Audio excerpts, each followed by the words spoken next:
Nestle Bangladesh সফলভাবে আয়োজন করেছে human milk oligosaccharides HMO luminary সম্মেলন।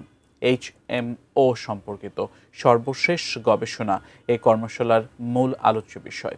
2 দিনব্যাপী আয়োজিত এই বৈজ্ঞানিক কর্মশালায় উপস্থিত ছিলেন দেশ বিদেশের স্বনামধন্য গবেষক, বিশেষজ্ঞ ও সংশ্লিষ্ট কর্মকর্তারা। কর্মশালার প্রধান আলোচক হিসেবে ছিলেন ফিলিপাইনের খ্যাতিমান শিশু বিশেষজ্ঞ ডক্টর র্যান্ডি উর্টুলা। বর্তমানে মানুষের সুস্থতা, বিশেষ করে শিশুর পুষ্টি বিষয়ে নতুন তথ্য ও সাম্প্রতিক গবেষণা নিয়ে আলোচনা করাই ছিল এই কর্মশালার মূল উদ্দেশ্য। HMO বিষয়ক গবেষণাকে বাস্তবে প্রয়োগ করে বাংলাদেশের মানুষের উন্নত স্বাস্থ্য নিশ্চিত করাই মূল আলোচ্য বিষয়। Finally, when you combine this to what are the clinical benefits